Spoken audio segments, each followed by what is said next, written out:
एक उपमन्यु नाम के महर्षि थे। वो जब बाल्यावस्था के थे तो अपने मित्रों के साथ वो किसी दूसरे ऋषि के घर खेलने गए, तो वहां उन ऋषि ने अपने बच्चों के साथ उनको भी गाय का दूध पिलाया। बड़ा अच्छा लगा। वो जो ऋषि गाय का दूध पिलाए वो उपरोहित कर्म करते थे, और ये जिनके पिता उपरोहित कर्म नहीं करते थे, ऐसे के पुत्र थे उपमन्यु जी। उपमन्यु जी घर आए और कहा हमें दूध पिलाइए। बहुत हट किया तो उन्होंने समझाया कि हम उपरोहित कर्म नहीं करते, हम तो जंगल के कंदमूल फल से अपना गुजारा करते हैं, तुम्हें कहां से गाय का दूध पिला दे। जब बहुत हट किया तो जो जंगली चावल होता है उसको पीस करके उन्होंने दिया। बालक थे तो उन्होंने पिया और कहा ये वो दूध नहीं है जो उनके घर में। माँ ने डांट के कहा यदि तुम्हें दूध चाहिए भगवान शंकर की तपस्या करो और तप के द्वारा वरदान प्राप्त करो, क्षीर समुद्र का दूध पियो। गाय की क्या बात है, क्षीर समुद्र का दूध पियो। तो उन्होंने कहा हमें भगवान शिव की साधना का उपदेश दीजिए। तो ब्रह्म ऋषि थे उनके पिता, उन्होंने उनको दीक्षा दी भगवान शिव की और आराधना बताई। तो उस समय उपमन्यु जी ने दाहिने पैर के अंगूठे के बल खड़े होकर हाथ उठा करके भगवान शिव का मंत्र जपे। बहुत काल व्यतीत हुआ तो भगवान शिव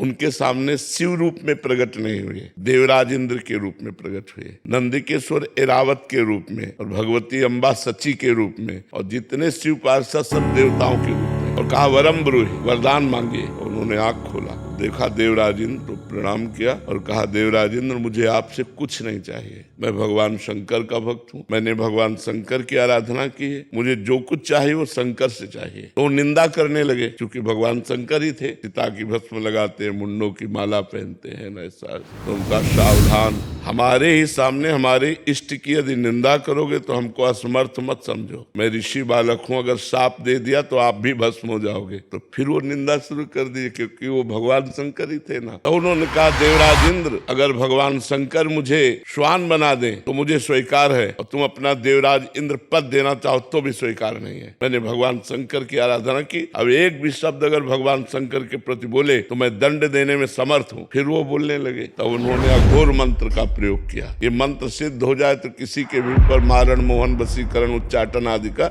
इसे अघोर मंत्र कहते हैं। क्योंकि हम सही उपासना से आए इसलिए हमें इसका ज्ञान है। जे ही मंत्र को प्रहार किया जल लेकर के, तो नंदिकेश्वर ने जल को लोप लिया और कहा अपने इष्ट मंत्र से इष्ट पर ही प्रहार करते हो। तो देखा भगवान शंकर नंदिकेश्वर पे विराजमान, उमा सब शिव पार्षद। तो उनका प्रभु ये क्या लीला थी। तो उनका मैं तुम्हारी अनन्यता की परीक्षा ले रहा था, तुम अनन्य निकले, इसलिए जाओ रोज तुम्हें क्षीर समुद्र का दुग्ध मिलेगा, अजरश्चैव अमरश्चैव, और जिस समय तुम मेरा ध्यान करोगे उसी समय मैं तुम्हें दर्शन दूंगा। बहुत वरदान की झड़ी लगा दी।